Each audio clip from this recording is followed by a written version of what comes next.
អង្គុយលេង TikTok ក៏បានលុយផឹកទឹកក៏បានលុយផឹកកាហ្វេក៏បានលុយក៏បានលុយអញ្ចឹងនៅក្នុងវីដេអូនេះនឹងប្រាប់អ្នកគ្នាថាធ្វើម៉េចបានយើងនៅពេលដែលយើងរវល់ហើយលុយនៅតែចូលអញ្ចឹងមើលវីដេអូនេះដល់ចប់នឹងដឹងថាពីវិធីរបៀបរកលុយនៅពេលដែលយើងរវល់អញ្ចឹងវិធីទាំងប្រហែលដែលខ្ញុំនិយាយមុនហ្នឹងគឺយើងដាក់ bot trade អញ្ចឹង bot trade របស់ខ្ញុំគឺខ្ញុំយកមួយថ្ងៃ 10%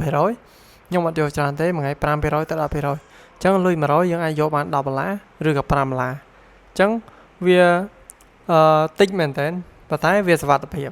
យល់ទេអ្នកគ្នាអញ្ចឹងតាម 5% គឺទៅបែរតែម្ដងអញ្ចឹងអ្នកគ្នាចង់ដាក់ bot អាចឆាតមកបានហើយ bot របស់ខ្ញុំក៏មានការបញ្ចុះតម្លៃខ្ញុំនឹង update version តាមនឹងទៀតអញ្ចឹង bot នេះ version ក្រោយខ្ញុំនឹងបន្ថែមមុខងារមួយចំនួនទៀតដើម្បីឲ្យងាយស្រួលជាងមុនហើយដើម្បីសុវត្ថិភាពជាងមុនយល់ទេអ្នកគ្នាអញ្ចឹង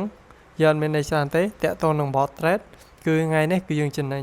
មួយចំនួនដែរ8រៀលដែរអញ្ចឹងនៅខ្វះតែប្រហែលរៀលទៀតទេគឺយើងគ្រប់ target តែម្ដងបាទអញ្ចឹងអ្នកគ្នាចង់ដាក់ bot កុំភ្លេចឆាតមកអ្នកគ្នាដែលមិនទាន់មាន account ដែលទទួលបាន rebate ត្រឡប់ទៅវិញ$2រហូតដល់$5អ្នកគ្នាឆាតមកខ្ញុំនឹងតម្លាក់ link ឲ្យដើម្បីបង្កើត account ទទួលបាន rebate ត្រឡប់ទៅវិញជួបគ្នាវីដេអូក្រោយបាយបាយ